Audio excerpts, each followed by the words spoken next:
This has to have the vibe of a celebration, right? It can't be students who are writing on their laptops and can't wait to get out of here. You know, like, it has to be a celebration. It is. So, you know, put up stuff on the walls, you know, have candy or something, you know, just like make it feel like one. It's celebrating the Feast of Sacrifice. It's basically celebrating Abraham's sacrifice when he was about to sacrifice his own son for God.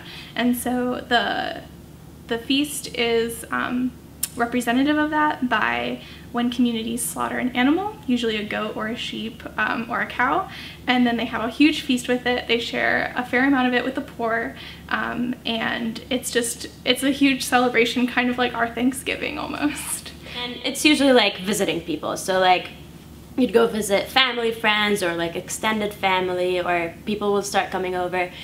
What's annoying about Eid is that basically you need to like see these people and then you're gonna see them again because they want to come visit you now, and so you're just visiting people. Insane, but it's pretty fun.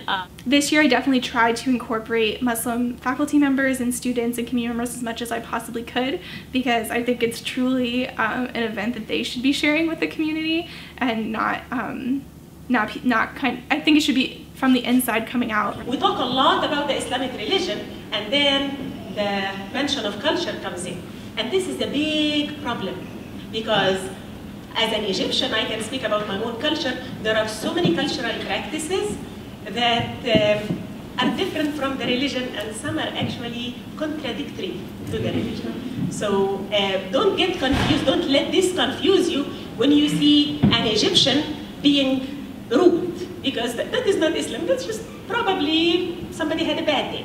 Or a Pakistani. Because like we tend to forget that Islam is like literally could be next door over here at Elon, or it could be in the middle. A lot of people just associate it with like stereotypical images. For us in Jordan, I would like say Jordan, Palestine, Syria, Lebanon, just like the Levant area.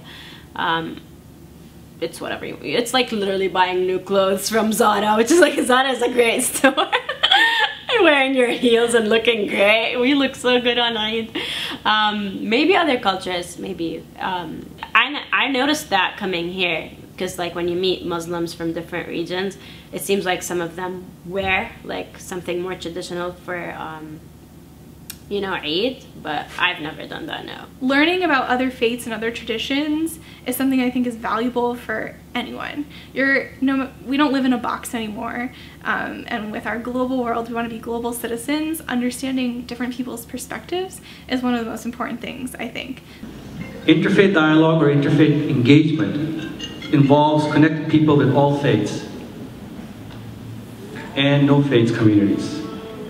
Its sole purpose is to develop mutual understanding and respect for others. Because I am that symbol for whatever it is, whether it's a religion or a culture or country, or, you know? And so you do feel kind of a pressure to represent it in a good way, you know? And you can't be perfect, like you can't represent something fully, and I can't represent billion people who are Muslims. I can never be that one image for it.